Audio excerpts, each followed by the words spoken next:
तो दोस्तों आज की इस वीडियो में हम लोग बात करने जा रहे हैं बांग्लादेश को लेकर। किस तरह से बांग्लादेश अब भारत का अगला शिकार बना है और खुद के पैर पर कुल्हाड़ी चलाने वाले देशों की श्रेणी में आकर खुद खड़ा हो गया है, ये आप अगले कुछ मिनटों में जानने वाले हैं। इस वीडियो का सारांश एक्चुअली वही होने जा रहा है जो आज से कुछ दिनों पहले हम लोगों ने डिस्कस किया था कि बांग्लादेश की अकल उसी दिन ठिकाने आएगी जब वहां पर आटे की कीमतें 300 रुपए किलो तक पहुंचेगी, जैसा कि हम लोगों ने पाकिस्तान के अंदर देखा।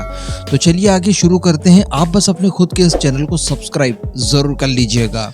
तो देखिए, किसी जमाने में पाकिस्तान भारत से उलझा और अपने पैर पर कुल्हाड़ी मारकर आज किस स्थिति में आ चुका है हम सभी लोग जानते हैं। वहीं पर अगर अफगानिस्तान की बात कर ली जाए तो भारत के साथ दोस्ती रखकर अपना ठीक ठाक फायदा करवा रहा है वो इस समय। इसके बाद इसी तरह की स्थिति श्रीलंका की आई थी जब वो चाइना के चक्कर में भारत के खिलाफ जाकर खड़ा हो गया था और अपने पैर पर कुल्हाड़ी मारी थी।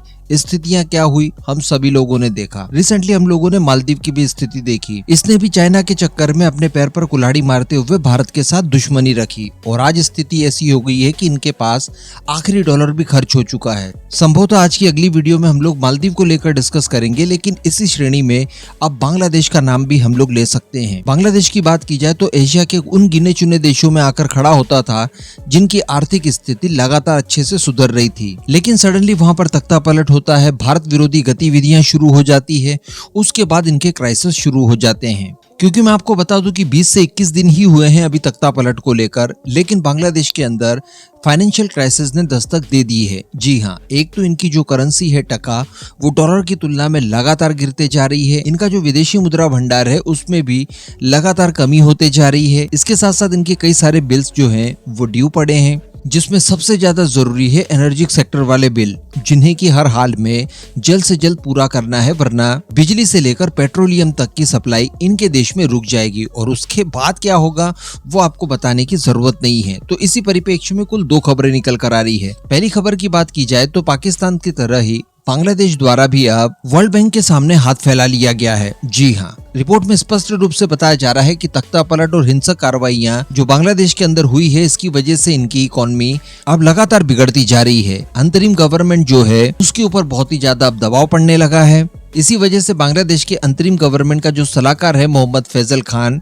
इसने ढाका के अंदर वर्ल्ड बैंक के कंट्री डायरेक्टर के साथ एक मीटिंग आयोजित की और यहाँ पर इसने $1 बिलियन की मदद मांगी। जी हाँ, इन्हें उम्मीद है कि IMF, वर्ल्ड बैंक जैसी संस्थाएं इन्हें नए सिरे से लोन दे दे, जिसका 50% इस्तेमाल तो डेफिनेटली ये लोग अपनी जेबें भरने के लिए करेंगे, लेकिन बचे कुचे पैसे का इस्तेमाल ये लोग अपने बिल्स को पे करने में करेंगे, जिससे कि इनको बिजली की सप्लाई और पेट्रोलियम वगैरह लगातार मिलता रहे। क्योंकि रिपोर्ट में ये भी बताया जा रहा है कि बिजली हो या फिर पेट्रोलियम उत्पाद वगैरह हो, इन सभी को इंपोर्ट करने के लिए इन्हें $2 बिलियन की आवश्यकता है और इसीलिए इन्होंने $1 बिलियन का लोन मांगा है। हालांकि कोई दिक्कत वाली बात नहीं है, इस समय अमेरिका की छत्र छाया इनके ऊपर है तो वो आसानी से इन्हें कर्जा दिलवा ही देगा। लेकिन याद रहे ये कर्ज है जो कि आपको बार बार नहीं मिल सकता और बाद में आपको इसकी रीपेमेंट भी करनी होती है।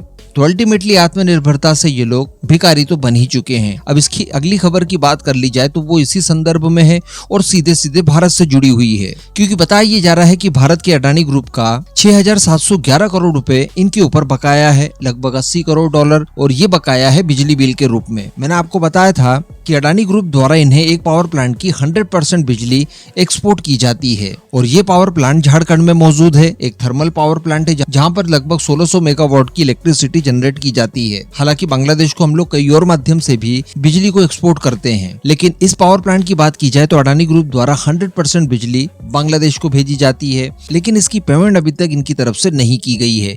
इसी वजह से मैंने आपको बताया कि इंडियन गवर्नमेंट द्वारा आनन फानन में कानून तैयार किया जाता है, जिसके चलते इस तरह के पावर प्लांट में बनने वाली बिजली बांग्लादेश को अगर ना बेचना चाहे हम लोग तो उसका डिस्ट्रीब्यूशन भारत में ही किया जा सकता है।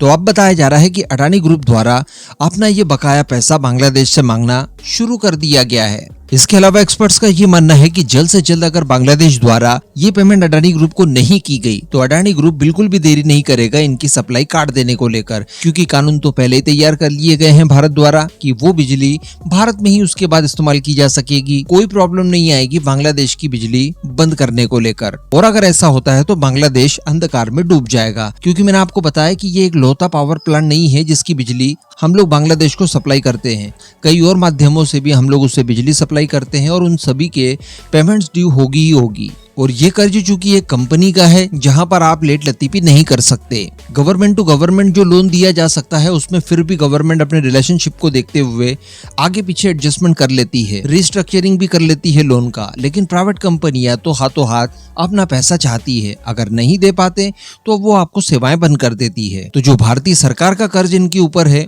वो तो आप छोड़ ही दीजिए, जो भारत की कंपनी का कर्ज इनके ऊपर है वो तो इन्हें अनंत फानन में लौटाना होगा। और अब आपको समझ में आ गया होगा कि क्यों ये लोग वर्ल्ड बैंक के सामने $1 बिलियन के कर्ज की मांग कर रहे हैं। इसके अलावा बताया जा रहा है कि जो दूसरी कंपनियां हैं भारतीय, वो भी इनकी सप्लाई काट सकती है, जिसमें एनटीपीसी लिमिटेड है, पीटीसी इंडिया लिमिटेड है और इस तरह की कई अन्य सरकारी भारतीय कंपनियां भी जो बड़े स्केल पर बिजली सप्लाई करती है, वो भी पैसा न मिलने की वजह से इनकी सप्लाई काट सकती है। तो इन सारी परिस्थितियों को देखते हुए कोई भी आसानी से समझ सकता है कि बहुत ही जल्द, बड़ी मुश्किल से 2-4 महीने और इनके वहां पर आटा भी 300 रुपए किलो बड़ी आसानी से पहुंच जाएगा।